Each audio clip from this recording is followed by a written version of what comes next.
मध्य प्रदेश में गेहूं खरीदी व्यवस्था को लेकर राजनीति तेज हो गई है। प्रदेश कांग्रेस अध्यक्ष जितेंद्र पटवारी ने भाजपा सरकार पर किसानों के साथ अन्याय और अव्यवस्था फैलाने के गंभीर आरोप लगाए हैं। ई उपार्जन पोर्टल से लेकर भुगतान और खरीदी केंद्रों तक किसानों की परेशानियों को लेकर कांग्रेस ने सरकार को घेरा है। क्या प्रदेश की गेहूं खरीदी व्यवस्था वाकई में किसानों के लिए संकट बन चुकी है? देखिए हमारी इस खास रिपोर्ट में।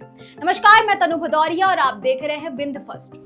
मध्य प्रदेश में गेहूं खरीदी का सीजन इस बार किसानों के लिए राहत नहीं बल्कि परेशानी का कारण बनता दिख रहा है। प्रदेश कांग्रेस अध्यक्ष जीतू पटवारी ने सरकारी खरीदी व्यवस्था को भ्रष्टाचार और अव्यवस्था का केंद्र बताते हुए भाजपा सरकार पर बड़ा हमला बोला है। पटवारी का कहना है कि प्रदेश भर से किसानों की लगातार शिकायतें सामने आ रही हैं, लेकिन सरकार केवल प्रचार और आंकड़ों में व्यस्त है।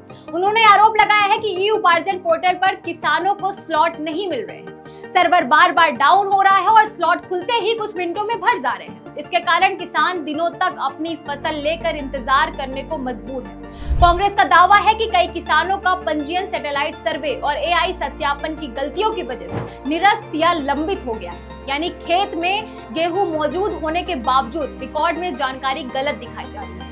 खरीदी केंद्रों की स्थिति को लेकर भी कांग्रेस ने गंभीर सवाल उठाए हैं। पटवारी के मुताबिक कई केंद्रों पर तौल मशीनों की कमी है, प्रक्रिया बेहद धीमी है और किसानों की लंबी कतारें लगी हुई है।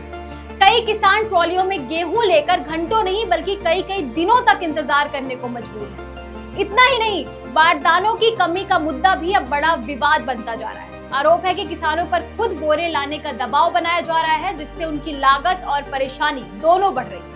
कांग्रेस ने एमएसपी भुगतान में देरी को लेकर भी सरकार को घेरा है। कई किसानों को अब तक भी भुगतान की स्थिति स्पष्ट नहीं है। बैंकिंग और पोर्टल लिंकिंग की तकनीकी दिक्कतों के कारण किसान आर्थिक संकट का सामना कर रहे हैं। वहीं नमी और गुणवत्ता के नाम पर कटौती और गेहूं रिजेक्ट करने की शिकायतें भी लगातार सामने आ रही हैं। पटवारी ने आरोप लगाया है कि खरीदी केंद्रों पर बिचौलिए का दबदबा बढ़ गया है और छोटे किसान मजबूरी में व्यापारियों को कम दाम पर गेहूं बेचने को मजबूर है। उन्होंने चेतावनी दी है कि यदि सरकार ने जल्द व्यवस्था में सुधार नहीं किया तो कांग्रेस किसानों के साथ सड़क पर उतरकर आंदोलन करेगी। अब बड़ा सवाल यही है कि क्या प्रदेश की खरीदी व्यवस्था किसानों को राहत देने में नाकाम हो रही है और क्या सरकार इन आरोपों पर कोई ठोस जवाब दे पाएगी? इस मुद्दे पर आपकी क्या राय है, हमें कमेंट करके जरूर बताइए और ऐसी ही खबरों के लिए जुड़े रहिए बिंद फर्स्ट के साथ। धन्यवाद।